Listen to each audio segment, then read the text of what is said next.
will come upon a woman and have sex with that woman. It's rather acceptable to think of it this way. And that is what normally I want to say. If I don't want to think of it that way, I will say that God created a cell because he created human beings. So he can create a cell and put it into a woman. That he doesn't have to have sex with that woman for that woman to have a child. But, the book, for what we know of the book and the writers of the book, I'm sure they themselves have their own doubts of God and all that. So whoever was writing it has made it clear that at the end of the day, the Holy Spirit had to come upon him because the prophecy said that he will come upon her. Now, why should he come upon her if she could stay in heaven and make her pregnant? Why do she have to come upon her? If somebody comes upon somebody, he's coming upon you, obviously. He's coming upon you to sort of engage, one-on-one with you to have something. A man and a woman, ordinary people, definitely a man goes upon a woman. If not necessary to attack that woman, he goes upon the woman, and if relation-wise they're sort of having a mutual thing, it happens that when it comes to sexual nature, the man had to go upon the woman. So it is all in the same category. You can sort of relate it. So whatever the writer is trying to put through cannot really be embraced by the way preaching goes. Preaching must be very honest. The preaching must be straightforward. It's not bad or wrong. I don't see anything wrong by telling people the truth. When you say truth, truth is truth. But that's different. Now, am I worried about these things? Not at all. I'm more considering. I'm more interested in the truth. I'm more interested in what is really true. What can be true. And what can really be true is what I am interested in. And so I sort of want to look at I've seen the begot, but I haven't been able to brought out the prophecies of the book of Psalm and all that. These things are a huge, big place to look into all that. But I'm sure you're familiar. Anybody who familiar with the story of Mary, the mother of Jesus, you know the story. Now, this word begot has been a word that has been used in so many ways to reveal things of what this Holy Spirit had to do. And if you go by the word and explanation, then we know that what the book is saying to us is that there was an intercourse, there was a penetration, there was a vision of real, something that happened to Mary that to her was real, like it was happening something real, and she had got something touched her, something entered her, and something penetrated her in such a way that is used for all the other begotten.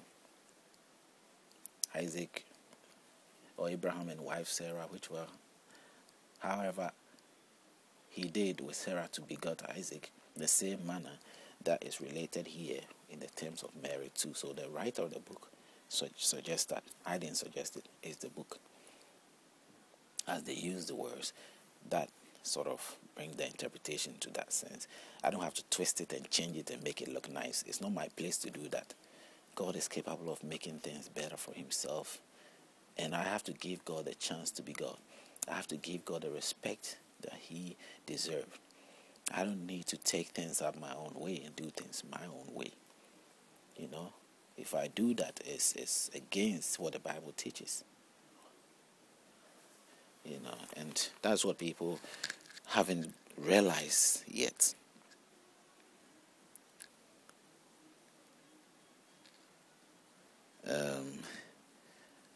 We have to be able to sort of devise means to honestly come to realizing what is really true of the faith that we are into. And let that become a guide to our life.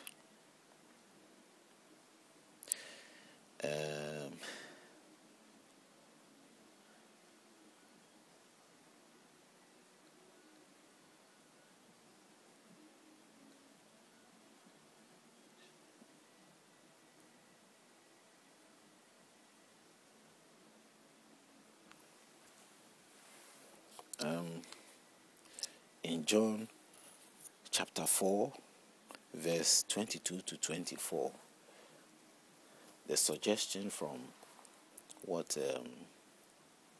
Jesus himself speaks to the woman, or the Gentile woman he met at a well. He says to the woman, John chapter, 24. John 22, sorry.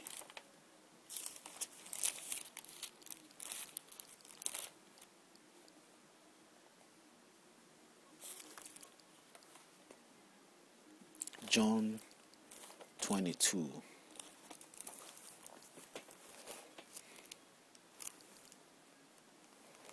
Okay, John 4. John chapter 4, verse 22. It says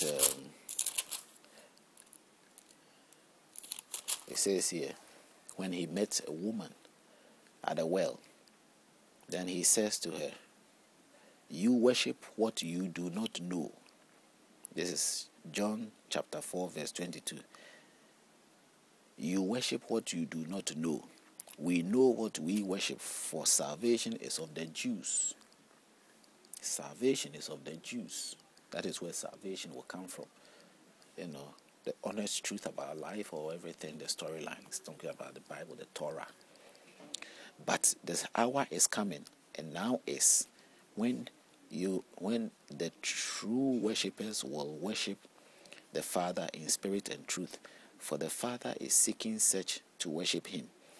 God is spirit, and those who worship him must worship him in spirit and in truth. Now, I didn't make it up. Okay?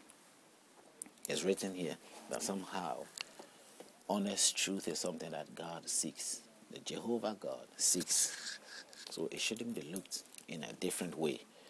That if this is the statement, then this statement is true. Then I'm on the right path. I'm doing the right thing. I'm doing what is necessary. Now, when you look at a story about, these are some of the ways to dispute in my kind. There are stories that I want to say that the Quran stand in agreement with the Bible. And if you read a story about Cain and Abel, how Cain and Abel had to end up running away from, Cain had to run away from responsibility. And for whatever reason, he went out there and found the life of a different woman and be with that woman. It's if you open to 250, the pages of 250, jealousy. Okay, the pages of 250.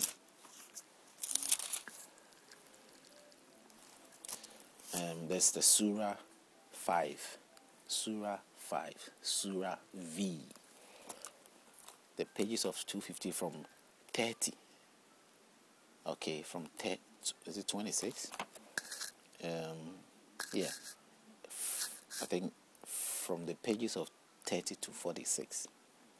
It reveals the crimes that Cain did, killing his brother Abel. Look at the Quran version. That's the Quran version of V22. It says,